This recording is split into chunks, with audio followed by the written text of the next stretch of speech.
ಸ್ನೇಹಿತರೆ, ಮೀಡಿಯಾ ಮಾಸ್ಟರ್ಸ್ಗೆ ಸ್ವಾಗತ ಸುಸ್ವಾಗತ. ಗೆಳೆಯರೆ, ಈ ಪಾಕಿಸ್ತಾನಕ್ಕೆ ಕರೆದು ಹೊಡೆಸ್ಕೊಳ್ಳೋದು ಅಭ್ಯಾಸ ಆಗಿದೆ ಅಂತ ಕಾಣುತ್ತೆ. ಮೊನ್ನೆ ಏಷ್ಯಾ ಕಪ್ಪಲ್ಲಿ ಭಾರತವನ್ನು ಪ್ರವೋಕ್ ಮಾಡಿ ಪಾಕಿಸ್ತಾನ ಒದೆ ತಿಂತು. ಅಲ್ಲಿ ಬರೀ ಕ್ರಿಕೆಟ್ ಮ್ಯಾಚ್ ಅನ್ನು ಮಾತ್ರ ಅವರು ಸೋಲಿಲ್ಲ, ಬದಲಿಗೆ ಅವರ ಕ್ರಿಕೆಟ್ ಬೋರ್ಡ್ ಅಲ್ಲಿ ಕೂಡ ಒಡಕುಂಟಾಗೋ ಹಾಗಾಯ್ತು. ಟಾಸ್ ಹಾಕಿದ ನಂತರ ಭಾರತದ ಕ್ಯಾಪ್ಟನ್ ಪಾಕಿಸ್ತಾನದ ಕ್ಯಾಪ್ಟನ್ಗೆ ಕೈ ಕುಲುಕಲಿಲ್ಲ. ಮ್ಯಾಚ್ ಗೆದ್ದ ಮೇಲಾದರೂ ಕೈ ಕುಲುಕು ಬಿಡ್ಲಿ, ಭಾರತೀಯರ ಕೈ ಮುಟ್ಟಿ ಪಾವನ ಆಗಿ ಬಿಡೋಣ ಅಂತ ಕಾಯ್ತಾ ಇದ್ದ ಪಾಕಿಗಳಿಗೆ ಅಲ್ಲುಂಟಾಗಿದ್ದು ಬರೀ ನಿರಾಸೆ ಅಲ್ಲ, ಅವಮಾನ ಕೂಡ. ಮ್ಯಾಚ್ ಗೆದ್ದ ಮೇಲೆ ಭಾರತದ ಆಟಗಾರರು ಹ್ಯಾಂಡ್ ಶೇಕ್ ಮಾಡಲಿಲ್ಲ. ಆಟ ಮುಗಿಸಿ ಡ್ರೆಸ್ಸಿಂಗ್ ರೂಮ್ಗೆ ಹೋಗಿ ಬಾಗಿಲು ಹಾಕೊಂಡ್ರು. ಒಂದು ತಂಡಕ್ಕೆ ಇದಕ್ಕಿಂತ ಅವಮಾನ ಇನ್ನೇನಿರೋದಕ್ಕೆ ಸಾಧ್ಯ? ಇಷ್ಟು ಮಾಡಿದ ನಂತರ ಕ್ಯಾಪ್ಟನ್ ಸೂರ್ಯಕುಮಾರ್ ಆ ಗೆಲುವನ್ನ ಪಹಲ್ಗಾಮ್ ಮತ್ತು ಆಪರೇಷನ್ ಸಿಂಧೂರ್ನ ಯೋಧರಿಗೆ ಅರ್ಪಿಸಿದ್ರು. ನೋಡಿ, ಅದು ಪಾಕಿಗಳ ಗಾಯದ ಮೇಲೆ ಉಪ್ಪು ಖಾರದ ಪುಡಿ ಎರಡನ್ನೂ ಮಿಕ್ಸ್ ಮಾಡಿ ಸುರಿದಂಗಾಯ್ತು. ಅದರ ಪರಿಣಾಮ ಈಗಲಿನ ಕ್ರಿಕೆಟ್ ಮಂಡಳಿಯ ನಿರ್ದೇಶಕನನ್ನ ಪಾಕಿಸ್ತಾನ ಸಸ್ಪೆಂಡ್ ಮಾಡಿದೆ. ಮ್ಯಾಚ್ ರೆಫರಿಯನ್ನ ಬದಲಾಯಿಸಿ ಅಂತ ICCಗೆ ದೂರು ಕೊಟ್ಟಿದೆ. ಜೊತೆಗೆ ಪಾಕಿಸ್ತಾನದಲ್ಲಿ ಕ್ರಿಕೆಟ್ ಬೋರ್ಡ್ನ ವಿರುದ್ಧ, ಟೀಮಿನ ವಿರುದ್ಧ ಜನ ಪ್ರತಿಭಟನೆ ಕೂಡ ಮಾಡ್ತಾ ಇದ್ದಾರೆ. ಹೀಗೆ ಕ್ರಿಕೆಟ್ ಮೈದಾನದಲ್ಲಿ ಭಾರತದ ತಂಡ ಪಾಕಿಗಳಿಗೆ ಒದೆ ಕೊಟ್ರೆ, ಮತ್ತೊಂದು ಕಡೆ ಬಲೂಚ್ ಹಾಗೂ ಖೈಬರ್ ಭಾಗದಲ್ಲಿ ಪಾಕಿಸ್ತಾನದ ಸೈನಿಕರಿಗೆ ಒದೆ ಮೇಲೆ ಒದೆ ಬೀಳ್ತಾ ಇದೆ. ಮೊನ್ನೆ ಅಫ್ಘಾನಿಸ್ತಾನದ ಗಡಿಯಲ್ಲಿ TTP ಪಾಕಿಸ್ತಾನದ ಸುಮಾರು 19 ಸೈನಿಕರನ್ನ ಕೊಂದು ಹಾಕಿದ್ರೆ, ಅದರ ಬೆನ್ನಲ್ಲೇ ಬಲೂಚಿಸ್ತಾನದಲ್ಲಿ ಪಾಕಿಸ್ತಾನಿ ಸೇನೆಯ ವಾಹನದ ಮೇಲೆ ಅಲ್ಲಿನ ಹೋರಾಟಗಾರರು ಮಾಡಿದ ದಾಳಿ ಒಬ್ಬ ಕ್ಯಾಪ್ಟನ್ ಸೇರಿದಂತೆ 5 ಸೈನಿಕರ ಸಾವಿಗೆ ಕಾರಣ ಆಗಿದೆ.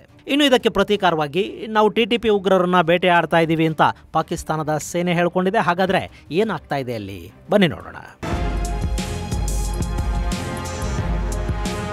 ಗೆಳೆಯರೆ, ಇವತ್ತು ಪಾಕಿಸ್ತಾನದ ಪಾಲಿಗೆ ಅತ್ಯಂತ ಸೇಫ್ ಗಡಿ ಅನ್ನಿಸ್ತಾ ಇರೋದು ಪಾಕ್ ಹಾಗೂ ಭಾರತದ ಗಡಿ ಮಾತ್ರ. ಆದರೆ ಅದನ್ನು ಕೂಡ ಅವರು ಸರಿಯಾಗಿ ಇಟ್ಟುಕೊಳ್ಳೋದ್ರಲ್ಲಿ ವಿಫಲರಾಗ್ತಾ ಇದ್ದಾರೆ. ಕಾಲು ಕೆರ್ಕಂಡಲ್ಲಿ ಜಗಳ ಮಾಡಿ ಮತ್ತೆ ಒದೆ ತಿಂತಾ ಇದ್ದಾರೆ.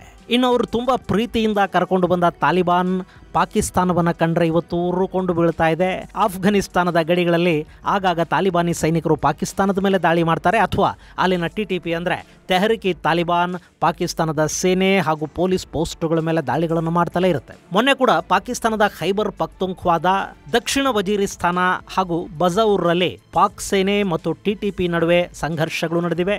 ಈ ಸಂದರ್ಭದಲ್ಲಿ ಒಟ್ಟು 19 ಪಾಕಿ ಸೈನಿಕರು ಬಲಿಯಾಗಿದ್ದಾರೆ ಅಂತ ಹೇಳಲಾಗ್ತಾ ಇದೆ. ಹಾಗೆ ನಾವು ಕೂಡ 35 TTP ಉಗ್ರರನ್ನ ಹೊಡೆದು ಕೊಂದಿದ್ದೀವಿ ಅಂತ ಪಾಕಿಸ್ತಾನ ಹೇಳ್ಕೊಳ್ತಾ ಇದೆ. ಈ ಬಗ್ಗೆ ಒಂದಷ್ಟು ಮಾಹಿತಿಯನ್ನ ಹಂಚಿಕೊಂಡಿರುವ ISPR ಅಂದ್ರೆ ಇಂಟರ್ ಸರ್ವಿಸ್ ಪಬ್ಲಿಕ್ ರಿಲೇಷನ್ ಹೆಸರಿನ ಪಾಕಿಸ್ತಾನಿ ಸೇನೆಯ ಮಾಧ್ಯಮ ವಿಭಾಗ, ಆಫ್ಘಾನಿಸ್ತಾನದಿಂದ ಬಂದ ಉಗ್ರರು ಪಾಕಿಸ್ತಾನದಲ್ಲಿ ದಾಳಿಗಳನ್ನು ಮಾಡ್ತಾ ಇದ್ದಾರೆ ಅನ್ನೋ ಆರೋಪವನ್ನು ಮಾಡಿದೆ. ತಾಲಿಬಾನಿಗಳು ತಮ್ಮ ಗಡಿಗಳನ್ನ ಮತ್ತು ಜನರನ್ನ ಸರಿಯಾಗಿಟ್ಕೋಬೇಕು, ಈ ಭಾಗದಲ್ಲಿ ಭಯೋತ್ಪಾದನೆ ಹೆಚ್ಚಾಗೋದಕ್ಕೆ ಆಫ್ಘನ್ ತಾಲಿಬಾನೇ ಕಾರಣ ಅಂತ ISPR ಹೇಳ್ತಾ ಇದೆ.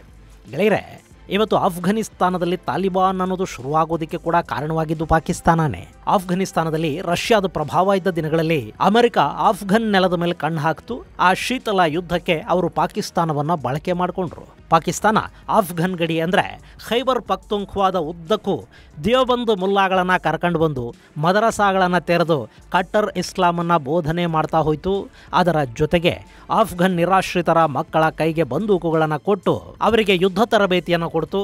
ಹಾಗೂ ಹುಟ್ಟಿದ ತಾಲಿಬಾನ್ ಅಂದರೆ ವಿದ್ಯಾರ್ಥಿಗಳನ್ನು ಆಫ್ಘಾನಿಸ್ತಾನಕ್ಕೆ ಕಳುಹಿಸಿ ಅಲ್ಲಿ ರಷ್ಯಾದ ವಿರುದ್ಧ ಹೋರಾಟಕ್ಕೆ ನಿಲ್ಲಿಸಲಾಯಿತು. ಅಮೆರಿಕದ ಹಣ, ಆಫ್ಘನ್ ಮುಜಾಹಿದೀನ್ಗಳ ಹೋರಾಟ, ತಾಲಿಬಾನಿಗಳ ಕಟ್ಟರ್ ಇಸ್ಲಾಂ ಇವೆಲ್ಲ ಸೇರಿ ರಷ್ಯಾ ಅಲ್ಲಿಂದ ಎದ್ದು ಹೋಗೋ ಹಾಗೇನೋ ಮಾಡಿದ್ವು. ಆ ನಂತರ ತಾಲಿಬಾನಿಗಳ ಆಡಳಿತ ಆಫ್ಘಾನಿಸ್ತಾನದಲ್ಲಿ ಶುರುವಾಯಿತು. ಆದರೆ ಕಟ್ಟರ್ ಇಸ್ಲಾಮಿನ ವಿಷ ಇತ್ತು ನೋಡಿ, ಅದು ಅಲ್ ಖೈದಾ ಸೇರಿದಂತೆ ಇನ್ನಿತರ ಉಗ್ರ ಸಂಘಟನೆಗಳಿಗೆ ಅಲ್ಲಿ ಆಶ್ರಯ ಸಿಗುವ ಹಾಗೆ ಮಾಡ್ತು. ಪರಿಣಾಮ ಅಮೆರಿಕ ಸಾಕಿದ್ದ ಹಾವುಗಳು ಅಮೆರಿಕಾಗೆ ಕಚ್ಚಿದ್ವು. ಅಲ್ ಖೈದಾ ಆಫ್ಘನ್ ನೆಲವನ್ನು ಬಳಸಿಕೊಂಡು ಅಮೆರಿಕಾದ ಮೇಲೆ ದಾಳಿ ಮಾಡ್ತು. ಹೀಗಾಗಿ ಅಮೆರಿಕ ಆಫ್ಘಾನಿಸ್ತಾನದ ವಿರುದ್ಧ ಯುದ್ಧವನ್ನೇ ಸಾರ್ತು. ಆ ಯುದ್ಧದಲ್ಲಿ ಮತ್ತೆ ಪಾಕಿಸ್ತಾನವನ್ನೇ ಅಮೆರಿಕ ಬಳಸ್ಕೊಳ್ತು. ಈ ಬಾರಿ ಪಾಕಿಸ್ತಾನ ತಾನೇ ಸಾಕಿ ಬೆಳೆಸಿದ್ದ ಆಫ್ಘನ್ ತಾಲಿಬಾನಿಗಳ ಮೇಲೆ ಬಾಂಬಿಂಗ್ ಅನ್ನ ಮಾಡಬೇಕಾಗಿ ಬಂತು. ಮುಸ್ಲಿಮರನ್ನೇ ಅವರು ಕೊಲ್ತಾ ಹೋದ್ರು. ಆಗ ಪಾಕಿಸ್ತಾನದ ವಿರುದ್ಧ ಪಾಕಿಸ್ತಾನದ ನೆಲದಲ್ಲಿ ಅಂದರೆ ಆಫ್ಘನ್ ಗಡಿ ಭಾಗದಲ್ಲಿ ಹುಟ್ಟುಕೊಂಡಿದ್ದು TTP ಅಂದರೆ ತೆಹರಿಕ್ ಇ ತಾಲಿಬಾನ್ ಪಾಕಿಸ್ತಾನ. ಈ ಖೈಬರ್ ಭಾಗ ಇದೆ ನೋಡಿ, ಇದು ಬಹುತೇಕ ಬುಡಕಟ್ಟು ಜನಾಂಗ ವಾಸ ಮಾಡೋ ಪ್ರದೇಶ. ಇಲ್ಲಿ ಪಶ್ತೂನಿ ಭಾಷೆಯನ್ನು ಮಾತಾಡೋ ಪಠಾಣರಿದ್ದಾರೆ. ಅವರಲ್ಲೇ ವಿವಿಧ ಪಂಗಡಗಳಿವೆ. ಅಲ್ಲಿ ಪಾಕಿಸ್ತಾನದ ಆಡಳಿತ, ಪೊಲೀಸಿಂಗು, ಕಾನೂನು ಇವುಗಳಿಗಿಂತ ಹೆಚ್ಚಾಗಿ ಬುಡಕಟ್ಟು ಜನಾಂಗದ ಕಾನೂನುಗಳು ನಡೆಯುತ್ತವೆ. ಅವ್ರು ಏನು ಹೇಳ್ತಾರೆ ಅದೇ ಅಲ್ಲಿ ಕಾನೂನು. ಹೀಗಾಗಿ ಟಿಟಿಪಿ ಹೆಚ್ಚು ಬಲಿಷ್ಠವಾಗ್ತಾ ಹೋಗ್ತಾ ಇದೆ. ಅಲ್ಲಿನ ಜನ ಪಾಕಿಸ್ತಾನಕ್ಕಿಂತ ಹೆಚ್ಚಾಗಿ ಟಿಟಿಪಿಯನ್ನು ನಂಬ್ತಾರೆ, ಅವರಿಗೆ ತೆರಿಗೆಗಳನ್ನ ಕಟ್ತಾರೆ. ಒಂಥರ ಅಲ್ಲಿ ಪರ್ಯಾಯ ಆಡಳಿತವನ್ನ ಟಿಟಿಪಿ ಮಾಡ್ತಾ ಇದೆ ಅಂದ್ರೆ ತಪ್ಪೇನಾಗುವುದಿಲ್ಲ. ಇಂಥ ಖೈಬರ್ ಭಾಗದಲ್ಲಿ ಶನಿವಾರದಿಂದ ಪಾಕಿಸ್ತಾನದ ಸೇನೆ ದಕ್ಷಿಣ ವಜೀರಿಸ್ತಾನ ಮತ್ತು ಬಜೌರ್ಗಳಲ್ಲಿ ಟಿಟಿಪಿಯ ವಿರುದ್ಧ ಸೇನಾ ಕಾರ್ಯಾಚರಣೆಯನ್ನು ಕೈಗೊಂಡಿದೆ. ಇದರ ಪರಿಣಾಮವಾಗಿ 3 ಕಡೆಗಳಲ್ಲಿ ಟಿಟಿಪಿ ಉಗ್ರರ ಹೈಡೌಟ್ಗಳ ಮೇಲೆ ದಾಳಿ ನಡೆಯಿತು. ಆ ಭಯಾನಕ ದಾಳಿಯಲ್ಲಿ ಒಟ್ಟು 19 ಮಂದಿ ಪಾಕಿ ಸೈನಿಕರು ಮತ್ತು 35 ಮಂದಿ ಟಿಟಿಪಿ ಉಗ್ರರು ಬಲಿಯಾಗಿದ್ದಾರೆ ಅಂತ ಹೇಳಲಾಗ್ತಾ ಇದೆ. ಇದರ ಬೆನ್ನಲ್ಲೇ ಬಲೂಚಿಸ್ತಾನದಲ್ಲಿ ಕೂಡ ಕಳೆದ 1 ವಾರದಿಂದ ಶಾಂತವಾಗಿದ್ದ ಬಲೂಚ್ ಲಿಬರೇಷನ್ ಮತ್ತೆ ಪಾಕಿ ಸೈನಿಕರ ಮೇಲೆ ಮುರುಕೊಂಡು ಬಿದ್ದಿದೆ. ಅಲ್ಲಿನ ಶಾಂಡ್ ಪ್ರದೇಶದಲ್ಲಿ ಸೋಮವಾರ ಪಾಕಿಸ್ತಾನಿ ಭದ್ರತಾ ಪಡೆಗಳ ವಾಹನಗಳನ್ನು ಗುರಿಯಾಗಿಸಿಕೊಂಡು ಸುಧಾರಿತ ಸ್ಫೋಟಕಗಳನ್ನು ಬಳಸಿ ದಾಳಿ ಮಾಡಲಾಗಿದೆ. ಅದರಲ್ಲಿ 5 ಸೈನಿಕರು ಪ್ರಾಣ ಕಳ್ಕೊಂಡಿದ್ದಾರೆ.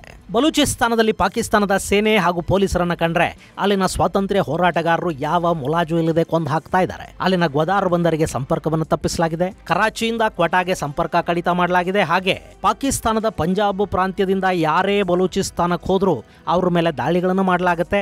ಅದರಲ್ಲೂ ಸೈನಿಕರಾಗಿದ್ರೆ ಅಂಥ ವಾಹನಗಳನ್ನೇ ಸ್ಫೋಟಿಸುವ ಕೆಲಸ ನಡೆಯುತ್ತೆ. ನಾಗರಿಕ ವಾಹನಗಳಲ್ಲಿ ಸೈನಿಕರಿದ್ರೆ ಆ ವಾಹನಗಳನ್ನು ನಿಲ್ಲಿಸಿ ಪಾಕಿ ಸೈನಿಕರನ್ನ ಕೆಳಗಿಳಿಸ್ಕೊಂಡು ರಸ್ತೆಯಲ್ಲವರನ್ನ ಸಾಲಾಗಿ ನಿಲ್ಲಿಸಿ ಗುಂಡಿಟ್ಟುಕೊಳ್ಳೋ ಕೆಲಸವನ್ನು ಬಲೂಚ್ ಪಡೆಗಳು ಮಾಡ್ತಾ ಇವೆ.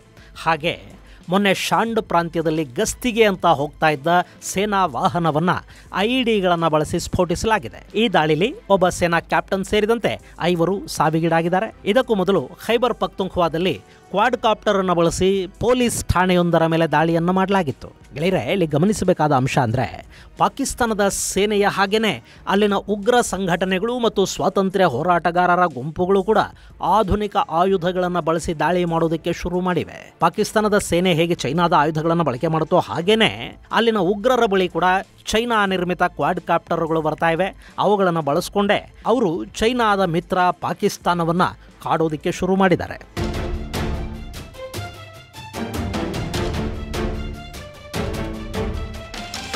ಇನ್ನು ಖೈಬರ್ ಹಾಗೂ ಬಲೂಚ್ ಭಾಗದಲ್ಲಿ ಪಾಕಿಸ್ತಾನದ ಸೇನೆಯ ನಿಯಂತ್ರಣ ಕಡಿಮೆಯಾಗಿ ಅಲ್ಲಿ ಉಗ್ರರ ಹಿಡಿತ ಹೆಚ್ಚಾಗ್ತಾ ಹೋದಂತೆ ಪಾಕಿಸ್ತಾನದಲ್ಲಿ ಚೈನಾದ ಹೂಡಿಕೆಗಳು ನಷ್ಟಕ್ಕೀಡಾಗ್ತಾ ಹೋಗುತ್ತವೆ. ಇನ್ನು ಈಗಂತೂ ಬಲೂಚಿಸ್ತಾನದಿಂದ ಚೈನಾನ ಹೊರಗೆ ಕಳಿಸಿ ಅಲ್ಲಿ ತಾನು ಬಂದು ಕೂತ್ಕೋಬೇಕು ಅಂತ ಅಮೆರಿಕ ಸಿದ್ಧತೆಗಳನ್ನು ಮಾಡಿಕೊಳ್ತಾ ಇದೆ. ಅಮೆರಿಕಾಗೆ ಬಲೂಚ್ ಭಾಗದಲ್ಲಿನ ಖನಿಜ ಸಂಪತ್ತಿನ ಮೇಲೆ ಕಣ್ಣಿದೆ. ಹೀಗಾಗಿ ಅವರು ಬಲೂಚಿಸ್ತಾನಕ್ಕೆ ಬರುವ ಪ್ರಯತ್ನದಲ್ಲಿದ್ದಾರೆ. ಅದರ ಭಾಗವಾಗಿ ಬಲೂಚ್ ಹೋರಾಟ ಮತ್ತು ಖೈಬರ್ ಭಾಗದಲ್ಲಿ ಟಿಟಿಪಿಗಳನ್ನ ಮಟ್ಟ ಹಾಕೋದಿಕ್ಕೆ ಪಾಕಿಸ್ತಾನಕ್ಕೆ ಬೇಕಾದ ಆಯುಧ ಮತ್ತು ಹಣಕಾಸಿನ ನೆರವನ್ನು ಕೊಡೋದಕ್ಕೆ ಅಮೆರಿಕ ಮುಂದಾಗ್ತಾ ಇದೆ.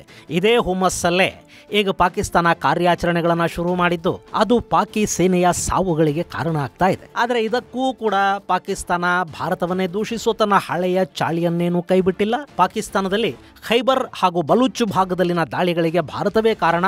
ಅವರು ನಮ್ಮಲ್ಲಿ ಉಗ್ರವಾದವನ್ನು ಬೆಳೆಸ್ತಾ ಇದ್ದಾರೆ, ಭಾರತ ಪಾಕಿಸ್ತಾನದಲ್ಲಿ ಉಗ್ರರ ದಾಳಿಗಳನ್ನು ಮಾಡಿಸ್ತಾ ಇದೆ ಅಂತ ಪಾಕ್ ಸೇನೆ ಆರೋಪ ಮಾಡ್ತಾ ಇದೆ. ಇಲ್ಲಿ ಪಾಕಿಸ್ತಾನದ ವಿರುದ್ಧ ಹೋರಾಟ ಮಾಡ್ತಾ ಇರೋರೆಲ್ಲರನ್ನ ಭಾರತದ ಪ್ರಾಕ್ಸಿಗಳು ಅಂತ ISPR ತನ್ನ ಟ್ವೀಟಲ್ಲಿ ಬರ್ಕೊಂಡಿದೆ. ಬಲೂಚಿಸ್ತಾನದ ಹೋರಾಟದ ಹಿಂದೆ ಭಾರತದ ರಾ ಇದೆ ಅಂತ ಅವರು ಬಡ್ಕೊಳ್ತಾ ಇದ್ದಾರೆ. ಇನ್ನು ಅಲ್ಲಿ ಪಾಕಿಸ್ತಾನದ ಪರ ಇರೋ ಉಗ್ರ ಸಂಘಟನೆಗಳಿವೆ ನೋಡಿ, ಭಾರತ ವಿರೋಧಿ ಸಂಘಟನೆಗಳು. ಆ ಸಂಘಟನೆಗಳಲ್ಲಿ ಅವರವರೇ ಬಡದಾಡ್ಕೊಂಡು ಯಾವನಿಗಾದರೂ ಅಪರಿಚಿತ ಹೋರ್ ಟಿಕೆಟ್ ಅನ್ನ ಕೊಟ್ರೆ ಅದನ್ನೂ ಕೂಡ ರಾನೇ ಮಾಡಿಸ್ತಾ ಇದೆ ಅಂತ ಪಾಕಿಗಳು ಬಾಯಿ ಬಡ್ಕೋತಾರೆ. ಭಾರತ ಯಾಕ್ರಿ ಅದೆಲ್ಲವನ್ನು ಮಾಡಿಸತ್ತೆ? ಅಕಸ್ಮಾತ್ ಭಾರತ ಏನಾದರೂ ಬಲೂಚ್ ಹೋರಾಟಕ್ಕೆ ನಿಜವಾಗ್ಲೂ ಬೆಂಬಲವನ್ನು ಕೊಟ್ಟುಬಿಟ್ಟಿದ್ರೆ ಇಷ್ಟೊತ್ತಿಗೆ ಬಲೂಚ್ ಪಾಕಿಸ್ತಾನದಿಂದ ಪ್ರತ್ಯೇಕಗೊಂಡು ಬಿಡ್ತಾ ಇರಲಿಲ್ವಾ? ಇನ್ನು ಇಲ್ಲಿ ಪಾಕಿಸ್ತಾನ ಇಷ್ಟು ಹೇಳ್ತಾ ಇದೆ ಅನ್ನೋ ಕಾರಣಕ್ಕಾದರೂ ಬಲೂಚ್ ಹೋರಾಟಕ್ಕೆ ಭಾರತ ಬೆಂಬಲವನ್ನು ಕೊಡಬೇಕು. ಹಾಗೆ ಆಫ್ಘನಿಸ್ತಾನಿಗಳು ಕೂಡ ಹೇಗೂ ಈ ಪಾಕಿಸ್ತಾನ ಅನ್ನೋ ದೇಶ ಇದೆ ಅಂತಲೇ ಒಪ್ಪೋದಿಲ್ಲ. ಅವರು ಪಾಕ್ ಹಾಗೂ ಆಫ್ಘನ್ ನಡುವೆ ಬ್ರಿಟಿಷರು ಗೀಚಿದ ಡ್ಯುರಾಂಡ್ ಲೈನ್ ಅನ್ನ ಅಧಿಕೃತ ಗಡಿ ಅಂತ ಇವತ್ತಿಗೂ ಒಪ್ಕೊಂಡಿಲ್ಲ. ಅವರಿಗೆ ಅವರದ್ದೇ ಆದ ಒಂದು ಲಾಜಿಕ್ ಇದೆ. ಇವತ್ತು ನಾವು ಆಫ್ಘನಿಸ್ತಾನ ಅಂತ ಯಾವುದನ್ನು ಗುರುತಿಸ್ತೀವೋ ಅಲ್ಲಿಂದ ಸಿಂಧೂ ನದಿವರೆಗಿನ ಅಷ್ಟೂ ಭೂಭಾಗ ಆಫ್ಘನಿಸ್ತಾನವೇ. ಅದಾದ ನಂತರ ಸಿಂಧೂ ನದಿ, ಅದರ ಮತ್ತೊಂದು ಬದಿಯಲ್ಲಿನ ಭೂಮಿ ಸಿಂಧೂಸ್ತಾನ ಅಥವಾ ಹಿಂದೂಸ್ತಾನ ಅಷ್ಟೇ. ಮಧ್ಯದಲ್ಲಿ ಪಾಕಿಸ್ತಾನ ಅನ್ನೋದು ಯಾವುದು ಅಂತ ಅವರು ಕೇಳ್ತಾ ಇದ್ದಾರೆ. ಅವರ ಲಾಜಿಕ್ ಅನ್ನ ಭಾರತ ಬೆಂಬಲಿಸಿದ್ರು ಸಾಕು ಅಲ್ವೇ? ಇದು ಗೆಳೆಯರೆ ಪಾಕಿಸ್ತಾನದಲ್ಲಿ ನಡೀತಿರೋ ದಾಳಿಗಳು ಹಾಗೂ ಅದಕ್ಕೆ ಭಾರತವೇ ಕಾರಣ ಅನ್ನೋ ಪಾಕಿಗಳ ಆರೋಪಕ್ಕೆ ಸಂಬಂಧಪಟ್ಟ ಒಂದಷ್ಟು ಮಾಹಿತಿ. ಮುಂದಿನ ಸಂಚಿಕೆಯಲ್ಲಿ ಮತ್ತಷ್ಟು ವಿಶೇಷಗಳ ಜೊತೆ ಮತ್ತೆ ಭೇಟಿಯಾಗೋಣ. ಅಲ್ಲಿವರೆಗೆ ಜೈ ಹಿಂದ್, ಜೈ ಕರ್ನಾಟಕ.